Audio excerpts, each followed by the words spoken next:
semua, kembali Shalom. sama aku SF Veronica Kristanti. Nah, di video kali ini kita ada tamu spesial. Boleh memperkenalkan diri, Mas? Langsung nih perkenalan ya. Iya Oke, dong. shalom semuanya. Perkenalkan, saya Yuda Setiawan ya. Saya temennya Esra Veronica gitu ya. Dia adik saya juga gitu. Saya juga punya channel yang belum subscribe atau yang belum Promosi tahu ya, guys, promosi dulu ya. Promosi kalau untuk yang kayak gini promosinya di channel yang menjadi terang aja gitu ya. Oke, itu saja Kak Febe. Yuk. Oke, di video kali ini topik pembahasannya seru nih. Anak-anak muda nih banyak yang punya circle yang nggak baik kan, punya kebiasaan-kebiasaan buruk juga yang membuat dia tuh jauh dari Tuhan, membuat semakin kayak dosanya itu mengikat gitu. Nah, apa sih yang kita bicarain sekarang? Yang kita mau bicarain sekarang tuh yaitu pertobatan. Sebenarnya di pertobatan ini aku ada sedikit artikel yang udah aku tulis di blog aku, nanti bisa cek. Ada juga yang udah aku tulis di ebook aku, nanti aku kirim linknya juga di deskripsi box. Oke, kita akan mulai podcast kita di pertanyaan yang pertama. Oke. Menurut Kak Yuda nih, apa sih pertobatan itu? Pertobatan ya. Oke, kalau kita lihat dari kata pertobatan itu sendiri, kalau kita lihat dari bahasanya itu kan ada metanoia ya. Metanoia itu pelajaran SD atau SMP itu muncul ya, kalau kita masih ingat sama-sama. Metanoia yang artinya berbalik 180 derajat, bukan 360 derajat gitu ya. Kalau berbaliknya 360 derajat berarti sama aja dong gitu. Nah, jadi berbalik dari jalan yang salah kepada jalan yang benar begitu. Artinya bahwa ketika kemarin kita jalannya ke utara padahal seharusnya ke selatan, nah kita harusnya balik ke selatan gitu. Itu sederhananya begitu. Artinya bahwa ya kita balik aja gitu. Kalau dulu kita ikuti si iblis, ya kita sekarang ikuti si ikuti Tuhan gitu ya. Ikuti Tuhan gitu. Sebenarnya kalau teorinya gampang begitu ya. Hanya memang untuk mengimplementasikannya ya itu yang benar-benar perlu pimpinan Roh Kudus gitu. Oke, jadi pertobatan itu menurut Kak Yuda adalah satu titik balik kita ke arah yang benar ya. Yes. Kalau aku boleh ini apa penjelasan menurut aku ya, pertobatan itu emang benar sih suatu titik baliknya kita. Pertobatan itu juga kalau yang aku dapat dari masa-masa kuliah seperti ini, pertobatan itu inisiatifnya Allah gitu. Jadi kita memutuskan buat bertobat itu juga merupakan satu rancangan dari Allah juga. Oke, pertanyaan kedua, mengapa kita harus bertobat, Kakak Yuda? Oke, mengapa kita harus bertobat itu ya? Sebenarnya begini, kalau ada pertanyaan yang lain begini, kenapa Anda harus makan? Kenapa Anda harus minum? Begitu ya. Kenapa Anda harus bernafas? Begitu. Karena itu sebuah kebutuhan supaya kita bisa hidup, begitu ya. Nah, sebetulnya kenapa kita harus bertobat? Kenapa kita harus istilahnya berbalik, begitu ya? Karena memang itu fitrahnya kita. Artinya bahwa memang kita semestinya harus mengikuti jalannya Tuhan, bukan jalannya si setan. Jadi ketika kita bertobat, kita kembali kepada fitrah kita sebagai manusia. Karena pada waktu manusia diciptakan, manusia itu suci gitu ya, manusia tidak berdosa. Hanya ketika peristiwa di Taman Eden itu barulah dosa. Nah, kita kembali ke fitrah supaya kita bisa hidup setelah kematian kita di sini gitu ya. Jadi karena kehidupan kita bukan hanya ada di dunia ini, tetapi ada kehidupan setelah kematian, yaitu nanti ketika kita di surga. Itu. Oh ya, kalau berbicara tentang itu tuh aku jadi ingat satu gini, air tanpa ikan dia tetap air. Sedangkan ikan tanpa air dia mati. Yes. Nah, kayak pohon juga kayak gitu. Tanah tanpa pohon dia tetap tanah. Tapi pohon tanpa tanah dia mati. Yes. Sebaliknya dalam hidup kita, Tuhan tanpa kita dia tetap Tuhan. Yes. Dia tetap bisa melakukan segala hal. Tapi kalau kita tanpa Tuhan, kita bukan apa-apa gitu ya. Betul. Terus yang apa tiba-tiba inget gitu. Oke. Gini, Kak Yuda, banyak anak-anak muda tuh bilang, Kak, circle aku tuh anak-anak bobrok, anak-anak yang nggak pernah ke gereja, anak-anak minum, ngerokok. Nah, itu gimana biar kita tuh bisa lepas dari circle itu? Terus kita nggak tergoda lagi, nggak kembali lagi ke masa lalu itu lagi. Oke, ini kita berbicara secara umum ya, artinya bahwa memang sebelum istilahnya sebelumnya begini. Ini yang sudah pernah saya sampaikan juga di video saya yang pertama, bahwa pergaulanmu menentukan masa depanmu. Pergaulan yang buruk merusak kebiasaan yang baik, itu kata firman Tuhan. Memang untuk lepas dari sebuah pergaulan yang sudah mengikat, gitu ya, yang sudah mengikat kita, itu memang tidak mudah pastinya. Nah, supaya kita tidak jatuh ke sana, ya satu-satunya jalan adalah jangan masuk ke situ, begitu. Itu satu-satunya. Kenapa? Karena kita jangan sok-sokan merasa, wah aku imanku kuat atau gitu ya, wah aku nggak akan tergoda gitu, aku strong begitu. Tetapi pada kenyataannya, ketika memang kita berada di lingkaran tersebut, sulit sekali untuk kita bisa melepas diri kita, atau bahkan untuk menahan diri kita dari godaan aja sulit, apalagi membawa mereka kepada jalannya Tuhan, begitu. Kalau saya lebih menasehati kepada teman-teman saya, adik-adik saya, murid-murid saya di sekolah juga, bahwa kalau kamu nggak mau kena lumpur, ya jangan mainan lumpur nih, gitu.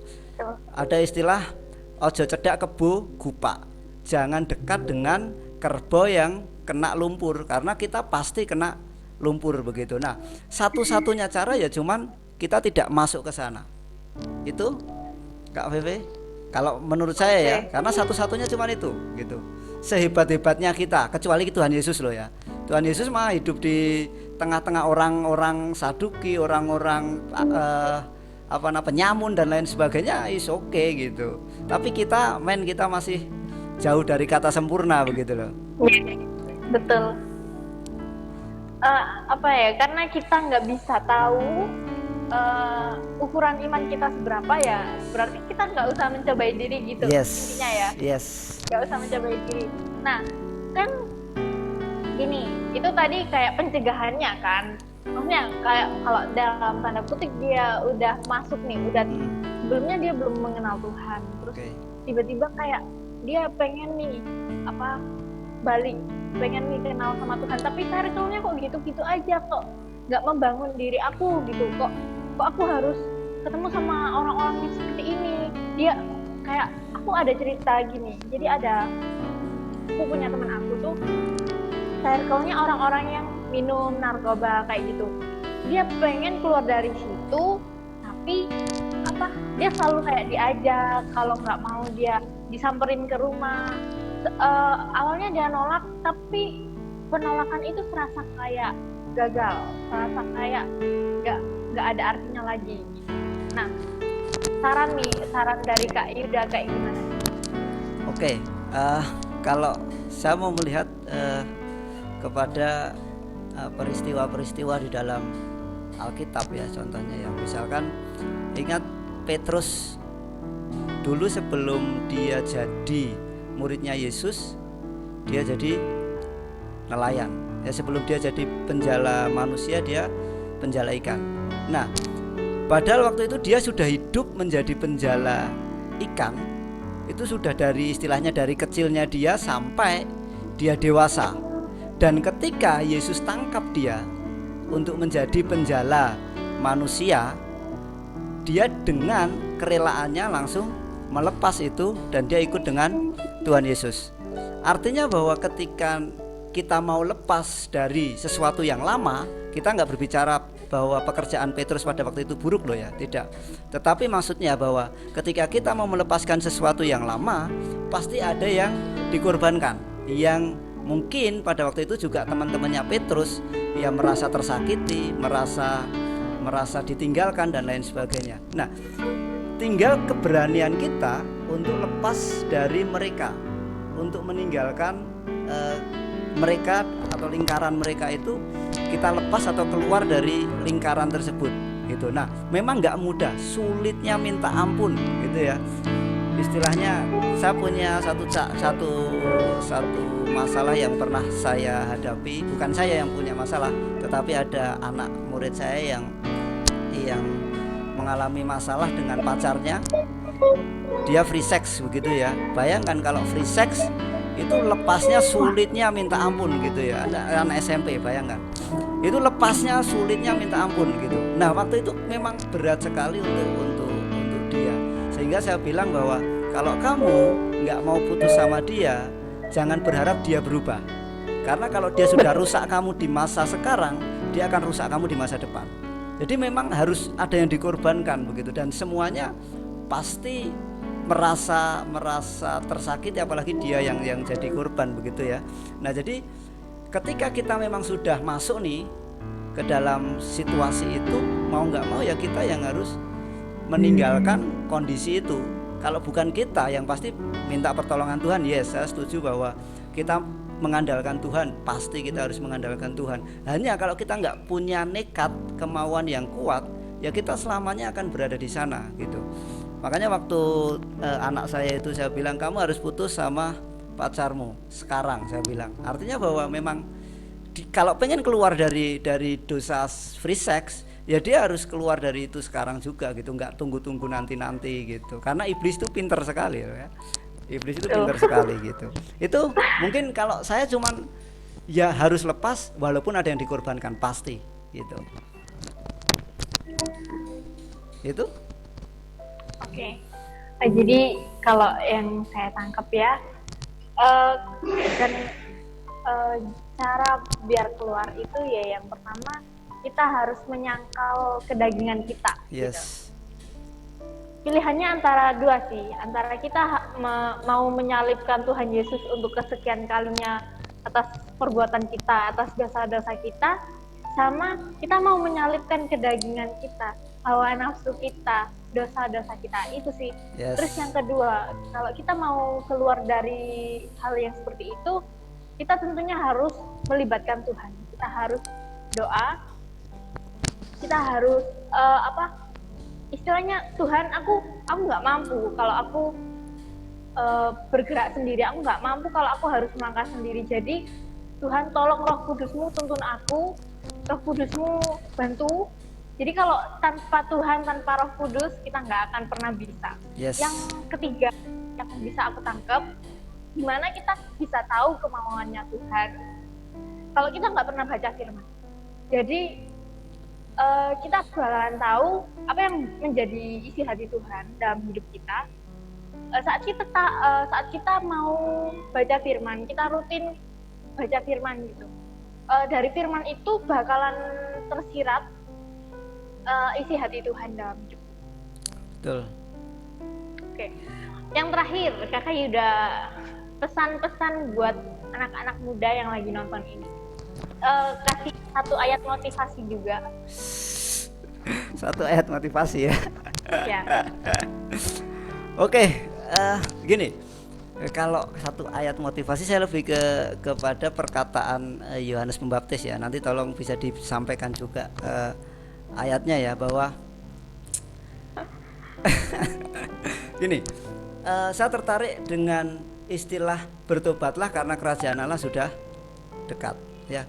Kenapa? Karena gini, kalau itu sudah dibilang sama Alkitab sudah ribuan tahun yang lalu ya, bertobatlah karena kerajaan Allah sudah dekat. Itu sudah lama sekali, dan sekarang sudah ribuan tahun belum bertobat begitu. Artinya bahwa saya tertarik dengan sebuah caption yang mengatakan bahwa bekerjalah seolah-olah hidup ini selamanya, tetapi berdoalah seolah-olah hidup ini selesai besok begitu.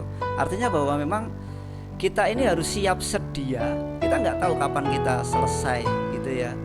Ingat ada perumpamaan 10 wanita bijak ya, 5 wanita bijak dan 5 wanita bijak dan 5 wanita bodoh begitu ya. Itu yang artinya bahwa hidup kita nggak tahu kapan selesai, dan kita harus siap-siap sedia betul-betul. Jangan sampai kita belum, dalam tanda kutip, belum sempat bertobat, kita sudah dipanggil sama Tuhan begitu. Jangan sampai belum kita istilahnya benar-benar sungguh-sungguh hidup di hadapan Tuhan, benar-benar takut akan Tuhan, benar-benar hidup seturut dengan firman Tuhan, besoknya Tuhan bilang, nak, hidupmu selesai gitu. Itu kan mengerikan sekali begitu ya. Kita belum siap gitu. Kita belum siap gitu. Dan ingat, kematian tidak memandang usiamu berapa gitu ya. Kematian nggak memandang usia. Jadi ada yang usianya ratusan tahun masih hidup, ada yang usianya baru kemarin sore sudah selesai. Jadi bertobatlah karena kerajaan sudah dekat. Artinya bahwa kita nggak tahu kapan kita selesai hidupnya. Jadi bersiap sedialah senantiasa. Itu Kak Veve. Oke, mantap. Jadi guys, kenapa kita perlu bertobat dan apa sih tujuannya gitu? Udah dijelasin sama Kak Yuda. Terima kasih buat waktunya Kak Yuda. Oh sebentar Kak Veve, aku mau nambahi satu ini. Saya jadi ingat peristiwa pertobatan Petrus. Ini yang menjadi perbedaan antara pertobatan Petrus dengan Yudas Iskariot. Kalau Petrus itu dibilang bertobat nih, kenapa? Karena prosesnya begini. Petrus itu dia tahu kalau dia salah, yes? Dia sadar kalau dia salah atau berdosa. Lalu yang kedua, dia menyesal. Lalu yang ketiga, dia minta ampun sama Tuhan. Dan yang keempat, dia berubah. Dia mau berubah. Nah, yang sedangkan si Yudas Iskariot, dia sadar bahwa dia salah, dia menyesal, tetapi dia nggak minta ampun sama Tuhan, tapi malah menyelesaikan hidupnya. Ini yang anak-anak muda kadang nggak paham di sini, bahwa yang bernamanya bertobat itu sampai kepada terjadi perubahan. Bukan hanya kamu menyesal lalu minta ampun sama Tuhan selesai, no. Tetapi yang namanya bertobat seperti Petrus harus sampai kepada yang namanya perubahan hidup. Ya, prosesnya memang, kalau kita puji Tuhan, kalau kita merasa salah ketika kita melakukan dosa, banyak anak muda yang ketika berdosa oke, karena dosa sudah menjadi bagian hidup mereka begitu. Dia nggak sadar sampai kalau dia melakukan dosa itu gitu. Nah, jadi ketika dia sudah sadar, menyesal, lalu minta ampun, dan ada yang namanya perubahan hidup, lah itu yang disebut bertobat. Sedangkan kalau dia cuma menyesal, minta ampun tapi nggak ada perubahan hidup, yaitu yang seorang bilang sering disebut tomat gitu ya, tobat dan tomat gitu. Itu tambahannya Kak Vivi, biar adik-adik saya di luar sana yang menyaksikan video ini bisa paham bahwa bertobat harus sampai kepada perubahan hidup. Kadangkala gini ya Kak Yuda ya, kadangkala dosa itu dianggap suatu hal yang biasa. Kayak kadang Kak bilang, aku masih manusia kok, aku masih dalam hidup dalam daging kok. Tenang dulu guys, tenang dulu. Yesus dulu juga hidup dalam daging loh. Yesus dulu juga manusia, tapi dia tetap bisa menjaga hidupnya buat nggak ngelakuin dosa gitu. Dan kalau kita ambil contoh dari malaikat bukan manusia kan, dan malaikat nggak hidup dalam daging, tapi dia bisa juga hidup dalam dosa. Yes. Nah, jadi aku mau saranin buat teman-teman yang lagi kan, dosa jangan menjadi suatu kebiasaan kamu. Emang pada awalnya kalau kita ngelakuin dosa itu pasti kayak takut gitu. Roh Kudus masih mengingatkan kita, tapi nanti seiring berjalannya waktu, kalau kita terus berbuat seperti itu nggak akan nggak akan dengar lagi suara Roh Kudus itu gimana. Nah, dosa itu yang akan membawa kita semakin jauh sama Tuhan, semakin dalam. Kalau ada lumpur hidup lumpur. Kalau kita ke lumpur hidup, itu kan kita semakin ditarik nih. Nah, semakin dalam kita masuk, semakin dalam juga kita semakin susah juga kita keluar dari lumpur itu. Yes. Demikian juga kita, kalau kita sudah masuk ke lumpur dosa, kita akan semakin terus-menerus ditarik gitu. Semakin susah juga kita akan keluar dari situ. Maka dari itu aku mau ngingetin ke semua yang nonton gitu. Kita sama-sama belajar buat kita menjaga hidup kita gitu ya. Yes. Oke. Mau ada tambahan lagi dari Kak Yuda? Kayaknya cukup dulu. Nanti kapan-kapan kita sambung lagi gitu ya. Oke. Oke, sampai sini dulu teman-teman. Terima kasih buat yang udah nonton. Tunggu collab kita selanjutnya. Tuhan Yesus memberkati. Tuhan Yesus memberkati. Life Impact. Dah. Dah.